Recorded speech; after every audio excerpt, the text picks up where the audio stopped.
네, 그러면은 그 5, 6월 이제 수교론 기출 해설반인데 그 기출 해설반 이제 오리엔테이션부터 이제 시작을 할 건데요. 이게 책이에요, 책. 일단 책 한번 보여드리고 다 가지고 계시죠?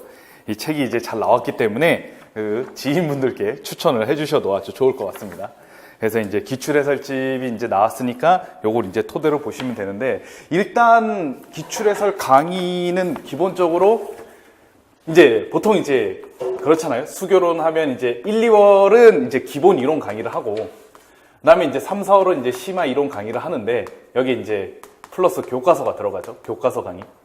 중학교 교과서 강의를 했는데 이제 이거를 생각을 해봤을 때 이 기출 해설은 요 심화에서도 뭐 한 10%에서 한 20% 정도 나오고 교과서에 있는 내용도 충분히 뭔가 알 필요가 있기 때문에 이 1월에서 4월 강의가 어느 정도 숙달이 된 상태에서 기출을 해설을 해봐야 정확하게 기출을 잘 분석을 할 수 있기 때문에 혹시 진짜 처음 들으시는 분들은 최소한 신논과 교재연구 정도는 한 번은 이제 정독은 하시고 강의를 수강하시는 게 도움이 될 것 같습니다. 그 다음에 이제 두 번째가 블로그인데 제가 블로그에 사실 기출 해설을 다 올려놓긴 했어요. 02학년도에서 19학년도까지 다 올리긴 했는데 이 책을 이제 만들면서 여러 가지 수정을 좀 많이 거쳤기 때문에 제가 블로그에 올려놓긴 했는데 많이 좀 바뀐 부분이 한 대략 20% 정도는 바뀌었을 거라고 생각이 돼요. 그래서 책이 더 정확하고 블로그는 이제 진짜 참고용으로만 보시면 될 것 같습니다. 일단 올려는 놨어요. 다 올려놨는데 한 20% 정도는 좀 달라요. 이 책에 있는 내용과. 그래서 책에 있는 내용을 토대로 수업을 진행하도록 하겠습니다. 그럼 이제 페이지 1페이지 오리엔테이션 한번 살펴보도록 하겠습니다. 이제 이게 제일 중요하겠죠. 아마 들으셨겠지만 들으셨을 수도 있고 아마 모르셨을 수도 있는데 이제 조정안이 된단 말이에요. 2020학년도 임용 시험에서는 일단 이제 조정이 되는 것 중에 가장 큰 게 잘 아시다시피 아니면 모르실 수도 있죠. 논수령이 없어지는 거죠. 그래서 이제 수교론에서는 논수령이 이제 직접적인 영향을 주어왔고 최근에는 계속 수교론에서 논수령이 나왔던 점을 생각을 해볼 때 이 점은 상당히 큰 부분으로 작용을 할 것 같은데 근데 그럼 과연 어떻게 나올 것인가 이제 그거를 좀 생각을 해봐야 되는데 여러 가지 이제 예상되는 시나리오가 있을 수가 있어요. 근데 일단 전공 수학 전체 80점에 25에서 35% 정도는 유지할 것 같아요. 이 정도면. 그럼 이 정도면 우리가 수학적으로 계산이 되겠죠. 20에서 28점 정도. 그래서 이제 계속 24점 정도로 이제 출제가 됐던 건데, 그럼 이제 몇 가지 시나리오가 있을 수 있는데, 예를 들어, 기입과 서술. 기입과 서술은 이제 점수가 이제 정해졌어요. 이제 2점과 4점. 이제 5점짜리가 이제 없어졌잖아요. 여기를 딱 잘 보시면. 조정안을 보시면 돼요. 오른쪽에. 그래서 이제 이게 없어졌는데, 그럼 이제 이걸 어떻게 배치할 것인가? 그럼 이제 수교론에 대해서 이제 생각을 해봐야 되는데, 여러 가지 이제 시나리오가 있을 수 있는데, 이번에 기출, 아마 가장 최근에 저게 나왔어요. 그러니까 서술형 문제인데, 기출을 한번 보시면, 근데 그때 최근 기출, 2019학년도 기출할 때도 얘기하겠지만, 어떻게 나왔냐면은, 서술에 기입형이 섞어서 출제가 됐었습니다. 그러니까 서술을 해야 되는 건데 뭘 하나 물어봤어요. 반영적 추상화 딱 하나만 쓰는 문제가 나왔거든요. 그거 쓰고 그다음에 그 과정을 반성으로 이제 쓰라는 게 나왔는데 그러면은 기입형이 아예 안 나오고 그냥 진짜 서술형만 6개가 나올 수도 있지 않을까 이런 생각도 해요. 서술형에 기입형을 섞어서 이렇게 출제도 할 수가 있기 때문에 그럴 수도 있고 아니면 전공 A, B에 적절하게 기입형 하나씩 넣고 서술형 4개. 그럼 이제 기입형 2문제에 서술형 5문제가 되나요? 그럼 4, 5, 20, 2는 4, 24점 이렇게 될 수도 있고 아니면 진짜 서술형 6문제만 나올 수도 있고 여러 가지 시나리오를 생각을 해볼 수 있을 것 같아요. 기입형 하나에 서술형 5개나 6개 이렇게 나올 수도 있고 이렇게 생각을 해볼 수 있을 것 같아요. 근데 어쨌든 이번 시험에는 조금 약간 특이할 수도 있는데 조금 이번 시험 중에 하나는 어쨌든 서술형 문제인데 기입형을 하나 진짜 한 1점 정도 배점해서 쓰는 문제가 나왔기 때문에 이런 형식으로도 한 몇 문제 출제되지 않을까 이런 생각도 해봐요. 그래서 여기 포인트를 보시면 이게 이제 한국교육과정 평가원 쪽에서 이제 얘기가 된 거죠. 전공 시험에서의 기입형 단순 기억력 평가 경향. 뭐 사실 그랬죠. 논수령은 예를 들어 뭐 지난번에 분석법, 종합법 나왔을 때도 뭐 진짜 정말 딱 보기만 하면 거의 뭐 1, 2분 안에 해결할 수 있는 문제가 나왔죠. 그러니까 그런 문제는 좀 약간 지양하겠다 이런 생각인 것 같아요. 논수령은 교육학 과목의 논술, 그러니까 교육학에서 이제 서론, 본론, 결론식의 그 능력이 다 평가가 되고, 수교론에서의 논수령은 사실 여기 기출해설에도 논수령이 있지만 서술형을 이렇게 여러 가지, 한 3개 정도 섞어 놓은 정도에 불과해요. 이건 뭐 서론, 본론, 결론으로 나눠서 자신의 의견을 개진하는 것도 아니고 나와 있는 거 그냥 그대로 갖다가 적는 거기 때문에 이제 이런 부분에서도 조금 굳이 수학교육론에서 논수령을 출제할 필요가 있는가 이런 생각도 할 수가 있겠죠. 그래서 두 번째 하고 세 번째는 이제 얘기를 한 거죠. 그래서 이제 논수령이 없어지니까 서술형이 좀 늘어나게 되고, 그리고 이제 오히려 이제 기입형은 약간 단순 내용을 묻는 문제가 좀 줄어들고, 그럼 이제 서술형이 굉장히 많이 확보가 되겠죠. 서술형 문제가. 이렇게 생각을 해볼 수 있을 것 같습니다. 자, 이걸 이제 잘 포인트를 파악을 해 두셔야 되겠죠. 4번은 얘기했고, 5번은 이제 구체적인 양식은 한국교육과정평가원에 보면 5, 6월. 예, 아마 저희가 강의가 끝날 때쯤이면 뭔가 사전 예고가 나올지도 모르겠죠. 그때 좀 정확하게 정보를 말씀을 드리겠습니다. 그래서 답안지 공개 시기는 2019년 5월 혹은 6월경이 될 것 같다. 될 것입니다. 그리고 문항 변경, 유형 변경과 관련된 추가적인 정보는 지금 앞에서 제가 얘기한 거 외에는 다른 내용이 없어요. 그러니까 아직 정보는 미공개 상태다. 이렇게 생각하시면 되겠네요. 그 다음에 이제 2차. 2차는 뭐 간단하게 2차는 이것만 알아두시면 돼요. 1차 시험 아무리 잘 보셔도 2차에 뒤집힐 수 있다. 1차에 턱걸이로 합격해도 2차에 충분히 뒤집을 수 있다. 그러니까 굉장히 2차의 비중이 커지고 있다는 것 정도 그렇게 좀 생각을 하시면 될 것 같습니다. 자, 그럼 이제 3페이지. 여러분들이 주로 공부를 해야 될 책이 이 5권입니다. 그래서 신논과 교재연구는 잘 알고 계시겠고, 다음에 3번은 그 교육과정 전체 총론이죠. 다음에 4번은 수학습 지도 원리화 방법, 5번은 수학교육학 신논2. 여기에 학교 수학의 교육적 기초 또 이제 늘까 했는데 뭐 그것도 필요해요. 학교 수학의 교육적 기초도 필요한데 이제 그거는 이제 약간 비중이 좀 적어서 뺐어요. 학교 수학의 교육적 기초도 알 필요는 있습니다. 그래서 여기 밑에 잘 적어놨죠. 그래서 1번과 2번이 기본 이론서라 그래서 이제 1열 강의 때 1번과 2번을 주로 했고, 그 다음에 3, 4월에는 3번, 4번, 5번 플러스 학교 수학의 교육적 기초 이렇게 했어요.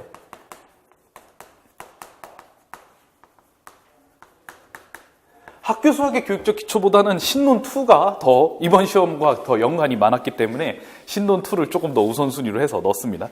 제가 여기 기출해설집에는 그 각 교재를 다양하게 이제 이론 정리를 해놨기 때문에 그걸 참고하시면 될 것 같고요. 4페이지.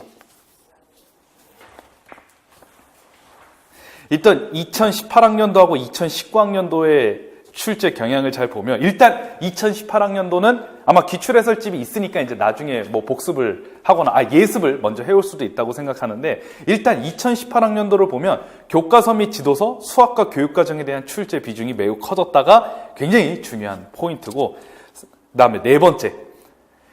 보통 1, 2번 기본 이론만 공부를 하면 대략 이거를 완벽하게 마스터하면 대략 18점 정도 나온다고 생각하시면 돼요.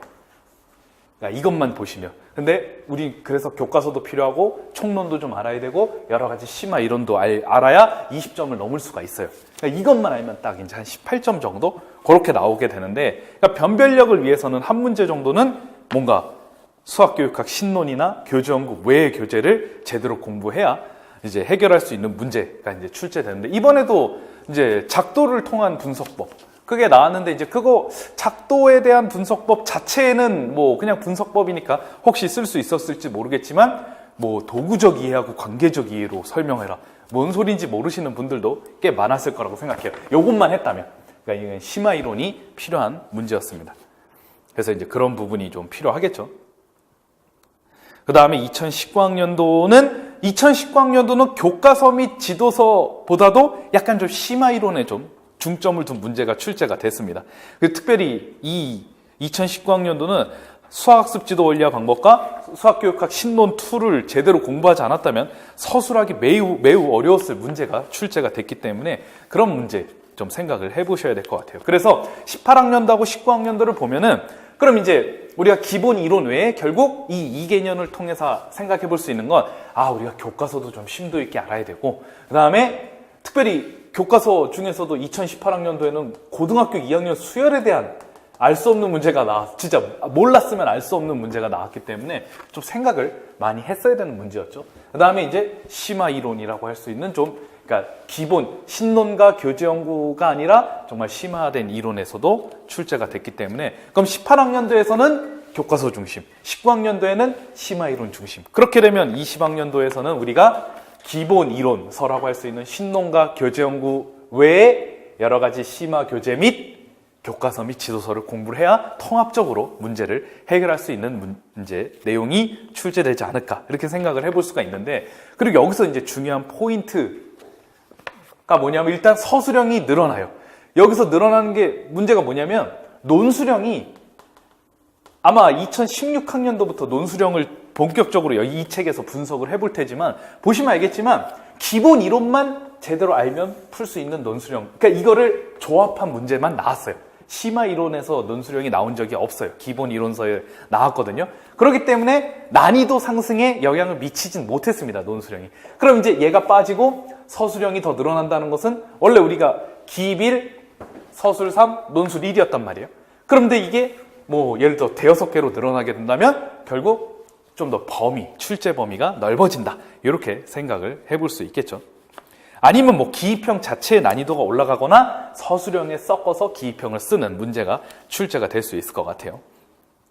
그래서 여기 마지막 네 번째 보시면 이제 신론과 교재 연구에만 국한된 문제만 출제되기보다는 교과서 및 지도서, 교육과정, 수학습 지도 원리와 방법, 신론 2, 학교 수학의 교육적 기초 이런 등에서 다양하게 출제될 가능성이 높다고 생각을 해볼 수 있겠죠. 조금 더 자세한 얘기는 이 최근 기출 분석을 할 때 얘기를 하도록 하겠습니다. 그 다음에 이제 5페이지. 네, 대략 24점이 압도적인 비율이죠. 24점이 압도적인 비율이고요. 그 다음에 이제 밑에 두 번째 보시면 02에서 13학년도인데 그 09학년도에서 13학년도까지는 객관식 문제가 출제가 됐어요. 보시면 알겠죠. 객관식이 출제가 됐는데 이 객관식 문제도 훌륭한 문제가 많아서 버리기 아까운 문제가 많기 때문에 이 객관식 문제를 전부 서술형으로 바꿔서 문제를 풀어보는 시간은 금요일 이제 6월 달에 이제 진행할 이제 기출 적용반에서 이제 문제를 풀어볼 거예요. 60문제 정도 풀어볼 예정입니다. 첨삭하고. 그러니까 그거는 아예 6월에 금요일, 지금은 이제 수요일이고 금요일에는 이제 5월에는 고등학교 지도서 하고 6월에는 이제 기출 적용을 하는데 말 그대로 이 기출 적용은 그 객관식 문제를 서술형으로 바꿔서 적용해서 문제를 풀어보는 시간이에요. 이건 진짜 매주 한 15문제씩 진짜 문제풀이 하는 느낌으로 하시면 되겠죠. 그래서 이제 첨삭도 진행을 할 거니까 6월 달에 진행을 할 예정입니다. 금요일에. 그렇게 되고 그 다음에 이제 6페이지로 넘어가시면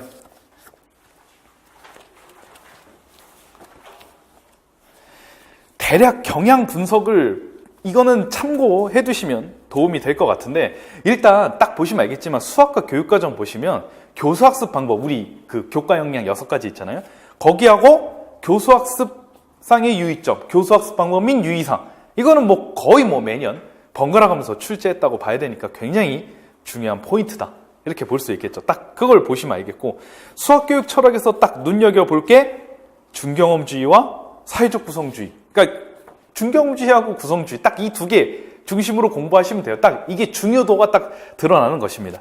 근데 이제 우리가 여기 3파법이 나온 적이 없지만 11학년도 이후에는 나온 적이 없지만 이것도 중요한 거니까 나중에 한번 나올 수 있겠죠. 더 중요한 건 당연히 라카토스 중경험주의와 사회적 구성주의 이 두 개는 핵심이라고 할 수가 있겠습니다. 그래서 특별히 교과서를 분석하실 때 뭘 봐야 되냐면 5개념이 나온 건 특별히 다 봐두셔야 돼요. 이건 다 사회적 구성주의나 라카토스의 중경험주의로 하기에 딱 좋기 때문에 그리고 고등학교 지도 우리가 여기를 보시면 중학교 지도서를 분석을 할 때와 고등학교 지도서를 분석할 때 조금 생각을 이제 다르게 해야 될 수 있는데, 중학교는 이제 주로 사회적 구성주의를 토대로 오류를 수정을 한다고 할 수 있겠지만, 고등학교에서는 우리가 이제 증명이 본격화가 되잖아요. 이 증명에 대한 분석은 라카토스의 준경험주의가 핵심이기 때문에 고등학교 지도서를 분석할 때는 특별히 라카토스의 준경험주의 관점에서 수정하는 측면을 좀 생각을 해두시면 도움이 될 것 같아요. 그래서 우리 고등학교 지도서 분석을 5월 달에 뭐 이틀 뒤부터 바로 진행하는데, 할 때는 이런 좀 약간 라카토스의 이론을 많이 생각을 할 수 있도록 얘기를 할 겁니다. 물론 이제 증명 문제에 한해서라고 할 수가 있겠죠. 그렇게 되고, 문제 해결 보시면 뭐 추론 관련해서는 뭐 기본적으로 귀납, 유추, 연역 뭐 이런 추론은 뭐 기본적으로 항상 중요하게 여겨져 왔다. 그리고 여기 위에 수학적 모델링이 있는데, 이 수학적 모델링은 프로이덴탈의 수학학 교수학습 이론과 거의 뭐 일맥상통한 측면이니까 이거는 거의 밑에다가 프로이덴탈의 수학학 교수학습에 넣어도 돼요. 그래서 어쨌든 수학적 모델링, 수학학 교수학습 이론 일맥상통합니다. 나머지 이제 적절하게 나왔고, 문제 해결에서는 추론이 가장 중요하다는 걸 생각을 해볼 수 있겠죠. 그다음에 수학학습 심리학 보면 이제 정말 다양하게 잘 나왔죠. 이번에 피아제의 반영적 추상화의 스캠프 이론도 나왔죠. 이건 뭐 어쨌든 한 문제는 나온다고 보시면 됩니다. 여기서는. 근데 누가 나올지는 지금 다 번갈아 가면서 한 번씩 출제를 했는데, 여기 오스벨과 가네가 좀 나온 적이 없는데, 가네는 조금 나오기가 어려운 게 그 학습 위계하고 과제 분석을 얘기를 했는데, 너무 굳이 표현하면 다른 이론들의 토대가 되는 너무 기본적인 거예요. 수학의 개통성에 대한 너무 기본적인 이론이나 굳이 뭐 요거는 그냥 진짜 참고용으로 알아두시면 된다고 쳐도 오스벨이 한 번 정도는 좀 생각을 해볼 수도 있지 않을까. 근데 오스벨이 지금까지 안 나온 이유는 이제 제가 생각하기에는 교육학하고의 충돌이 너무 많아가지고 상당히 혼란을 줄 수 있는 여지가 있기 때문에 출제가 안 된 거라고 생각을 하는데, 근데 점진적 분해의 원리는 예전에 나온 적이 있고, 통합적 추정의 원리도 그 이전 기출, 지금 여기서는 공구 모의 평가부터 이제 분석을 한 거니까 예전에는 이제 나온 적이 있어요. 그러니까 충분히 뭐 우리가 출제를 할 수도 있는 내용이라고 생각해요. 그다음에 이제 딱 보시면 알겠지만 비고츠키하고 딘즈는 이론적으로 깔끔하기 때문에 많이 출제가 됐죠. 상당히 깔끔하죠. 스캠프도 마찬가지고 굉장히 이론적으로 깔끔했기 때문에 많이 출제가 됐었습니다. 명확하잖아요. 근접 발달 영역하면 실제적 발달 수준, 잠재적 발달 수준, 뭔지도 명확하고, 딘즈도 뭐 확실하죠. 그래서 이제 많이 출제가 됐었죠. 그 다음 이제 수학 교수학습 이론을 딱 보시면 일단 프로이덴탈의 수학화, 그 다음에 여기 이제 프로이덴탈 라인이죠. 뭐 프로이덴탈 라인은 뭐 매년 한 문제씩 출제된다 이렇게 보시면 되겠죠. 그래서 뭐 역사 발생적 원리로도 나올 수도 있고, 아니면 안내된 재발명으로도 나올 수도 있고, 뭐 수학과 교수학습으로도 나올 수 있고, 뭐 다양합니다. 반일레는 나오는 라인이 딱 두 개예요. 기하학습 수준 이론과 관계돼서 나올 것이냐, 기하학습 수준 상승을 위한 교수학습 단계. 그러니까 이거잖아요. 예를 들어 2수준에서 3수준으로 가려면 여기 단계를 5단계를 거쳐야 돼요. 그래서 이 5단계를 거쳐서 마지막에 자유탐구 단계, 통합 단계까지 거치면 한 수준이 올라가는 겁니다. 이제 어차피 이 두 개 중에 하나가 나오게 되겠죠. 그 다음에 이제 교수학적 변환론 관점에선 극단적인 교수학적 현상 보시면 알겠지만 뭐 매번 나온다고 봐야 되겠죠. 이건 뭐 매번 하나는 나올 수 있다라고 봐야 되기 때문에 상당히 중요합니다. 4가지가 있었죠. 그래서 메타인지 이동, 그 다음에 토파즈 효과, 형식적 고차, 조르단 효과 이렇게 있는데 이건 뭐 거의 나온다고 봐야 되겠죠. 인식론적 장애로도 충분히 나올 수도 있고요. 그래서 극단적인 교수학적 현상은 이 난이도가 높아지면은 우리가 극단적인 교수학적 현상은 사실 대화식으로 나왔을 때는 상당히 찾기가 쉽습니다. 근데 그냥 딸랑 어떤 뭐 본문의 지문만 딱 주어진 경우에는 이 상황을 설정을 많이 해야 되거든요. 그렇기 때문에 이 극단적인 교수학적 현상은 정말 내용을 좀 더 깊이 있게 이해하는 게 굉장히 필요합니다. 그래서 이제 학교 수학학습 지도 원리학 방법에는 어원이 왜 이렇게 나왔는지부터 시작을 해서 정말 구체적으로 자세하게 잘 나와 있기 때문에 특별히 이제 수학습 지도 원리학 방법을 가지고 계신 선생님들은 극단적인 교수학적 현상을 한번 좀 깊이 있게 공부를 해두시는 게 좋을 것 같습니다. 그 다음에 이제 수학과 평가는 이제 나올 부분은 이제 분석적 점수화 방법과 총체적 점수화 방법이 자주 나왔죠. 근데 이제 밑에 요즘 또 보시면 알겠지만 과정 중심 평가도 굉장히 중요하고 다양한 평가 방법을 수반한 그런 이제 교육이 필요하기 때문에 이제 밑에 보시면 여러 가지 평가 방법에 대해서도 아직 나온 적이 없어요.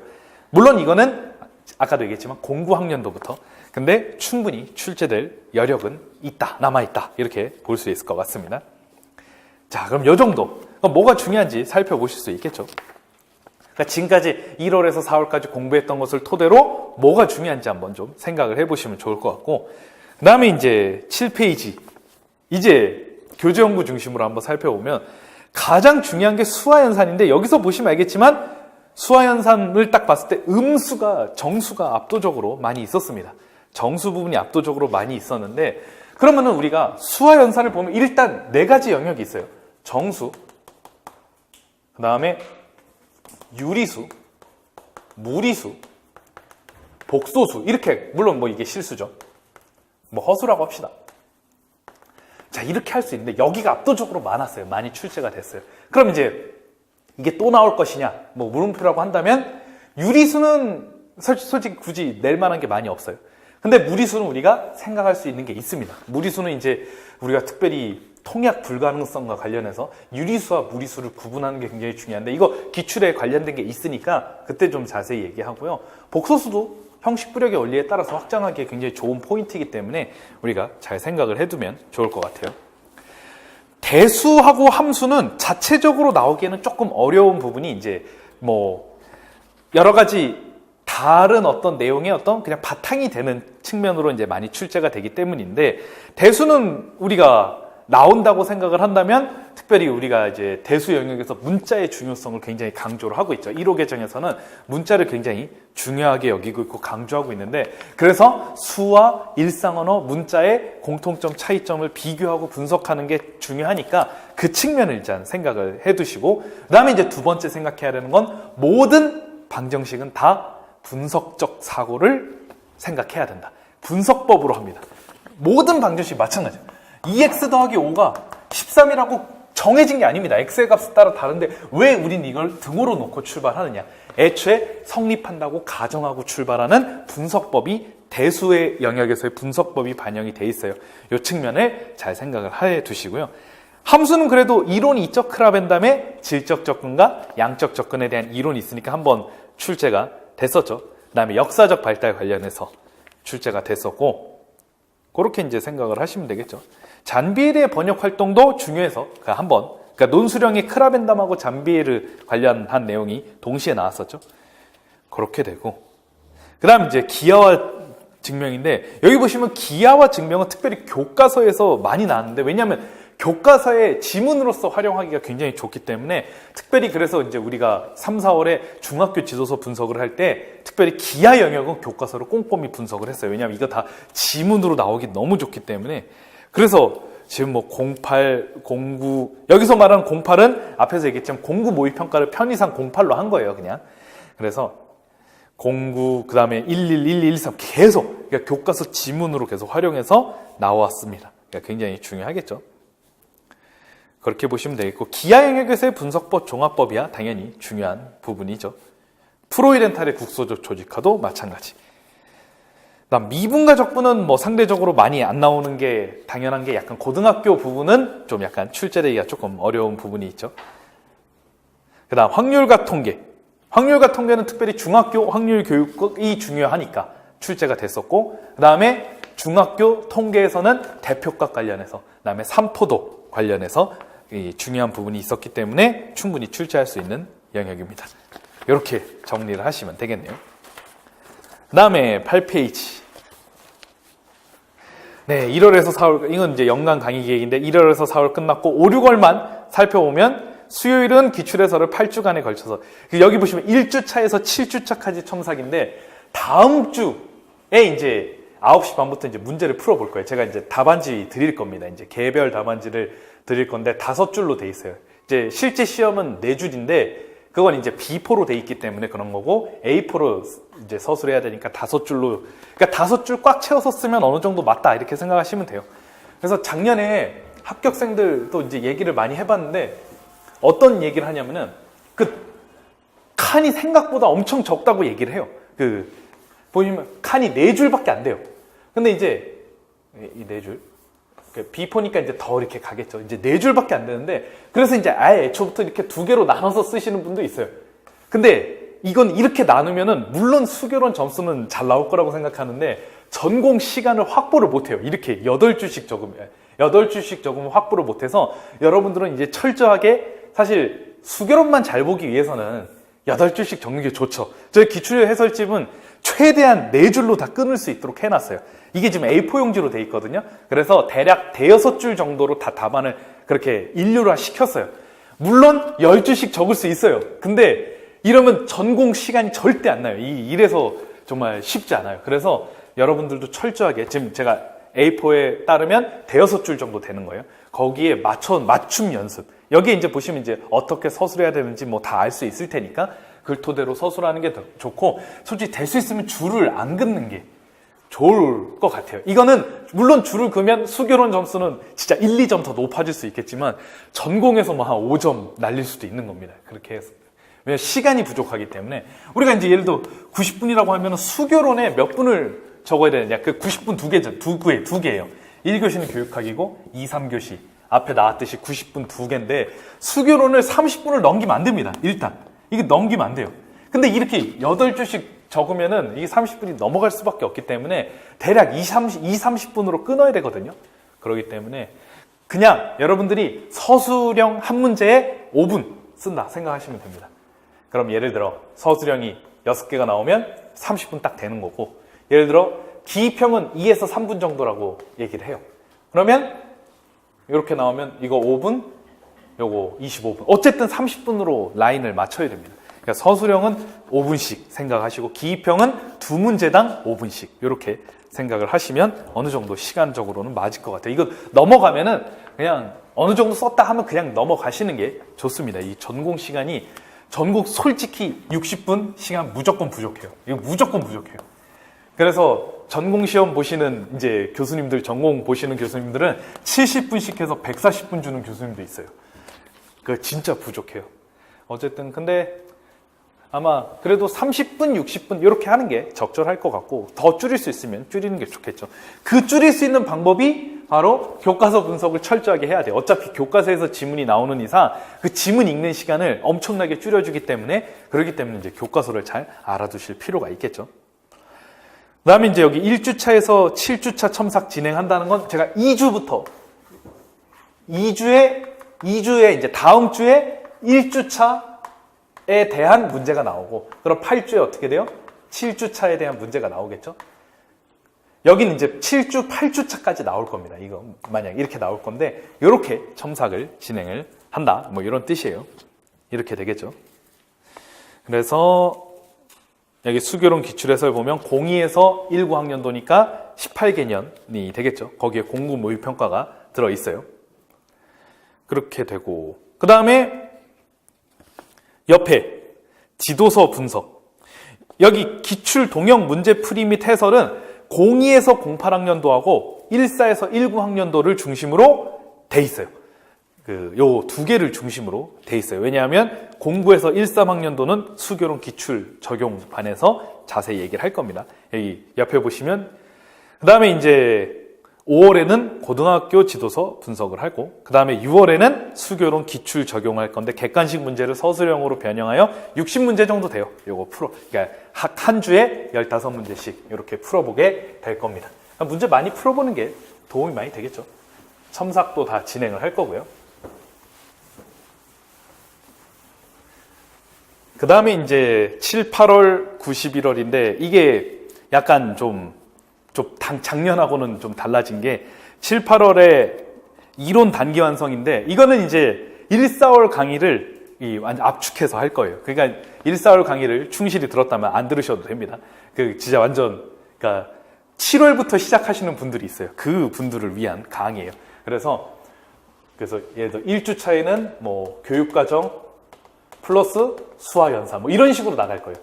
교육과정과 수화연사. 그러니까 신론 한 단원, 그 다음에 교재연구 중심 한 단원. 여기에는 이제 학교 수학의 교육적 기초하고, 그 다음에 이제 수학습 지도 원리화 방법 신론2에서 관련된 거 있으면 다 여기다 갖다가 붙일 거예요. 그리고 이것이 그대로 옆에 영역별 문제풀이의 문제 출제 범위가 돼요. 그대로. 그대로 문제 출제 범위로 갈 거예요. 그러니까 이제 그냥 간단하게 생각하면 신논 1단원, 교재연구 1단원이 여기 문제풀이 그 문제풀이에 대한 어떤 시험 출제 범위가 되고, 그럼 2주차는 뭐 교육과정 보통 2주 정도 한다고 치면 여기 뭐 대수 들어간다고 하면 뭐 또 이렇게 되겠죠. 수한산이 중요하니까 뭐 수한산은 2주 정도 걸쳐서 낼 수도 있고, 어쨌든 요렇게 그러니까 그대로 그 진도가 뭐 이거 자세한 강의 계획서가 나오면 얘기를 할 겁니다.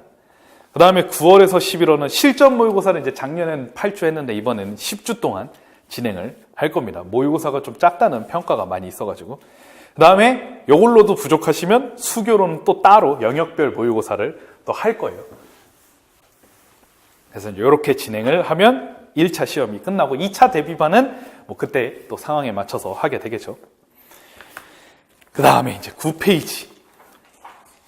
이제 여러분들이 이제 어떻게 공부를 해야 될 것인가. 일단 공부 계획은 1월에서 4월 동안 뭐 전체 이론에 대해서 개인화 배경화 과정을 충분히 거치는 게 중요하다고 얘기를 했고, 그 다음에 특별히 5, 6월에 지금 이제 해야 되는 거, 특별히 지금 해야 되는 건 이제 기출 분석을 통해서 이론을 이제 머릿속에 계속 떠올리셔야 되고, 교수학습 방법과 교수학습 방법의 유의사항, 이거 정확하게 암기해야 될 거는 토시 하나 안 틀리고, 물어보시는 분들이 있어요. 아니, 정말 토시 하나 안 틀리고 외워야 되느냐. 근데 그렇게 해야 실제 시험장에서 조금 틀려도 맞게 넘어갈 수가 있어요. 중요한 부분을 빼놓으시는 분들이 꽤 있거든요. 이제 그런 게 없으려면 지금 이거 완벽하게 외울 수 있는 거잖아요. 완벽하게 외울 수 있는 건 지금 5, 6월에 완벽하게 암기를 해야 됩니다. 그리고 올해까지는 공구 계정과 1호 계정의 차이점이 있는 부분에 대해서는 좀 신경을 써야 되겠죠. 올해까지입니다. 왜냐하면 내년부터는 완전히 이제 교육과정, 내년에는 이제 중3도 바뀌면서 완전히 1호 계정으로 바뀌게 되죠. 올해까지. 그리고 기출 문제 및 기출 동형 문제. 그러니까 저희가 풀어볼 건 기출 동형 문제예요. 기출과 비슷한 동형, 이 전공에서 쓰는 용어죠. 그러니까 이제 비슷한 유형에 대한 문제를 모범 답안부터 작성해보고 첨삭을 거칠 겁니다. 그래서 서술 양식을 좀 정확하게 양식을 암기해야 할 필요가 있겠죠. 여기서는 그렇게 되고, 그 다음에 이제 그 옆에는 그와 관련된 수학교육론 강의는 참고하시면 될 것 같고, 그 다음에 이제 7, 8월 하고 9월에서 11월 이렇게 진행이 되시면 되겠습니다. 이렇게 공부 계획을 잡으시면 돼요. 구체적인 건 뭐 개별 상담을 하겠습니다. 10페이지.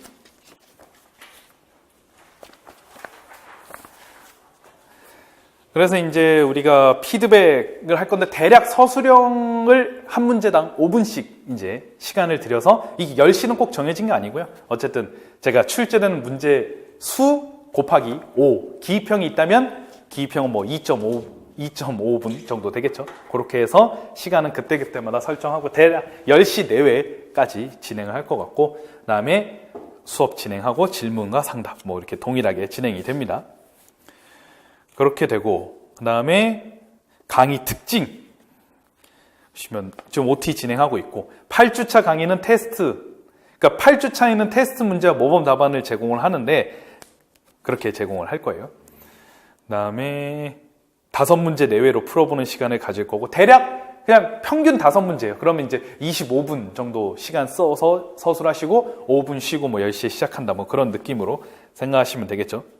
인강은 여기 인강도 잘 나와 있죠. 인강은 사진 및 스캔, 제가 확인할 수 있어야 돼요. 이게 사진을 뭐 찍는데 뭐 너무 어두운 데서 촬영해서 제가 못 알아보면 첨삭하기가 어렵습니다. 여기 메일 주소도 적혀 있죠. 혹시 여기 직강 선생님들도 그 주에 참석을 못해서 그 주에 못 와가지고 뭐 인강으로 수강하셨다, 뭐 동일하게 메일로 보내시면 됩니다.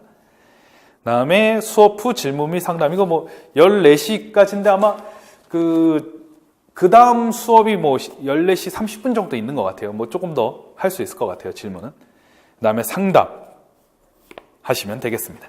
10페이지는 그렇고요. 11페이지.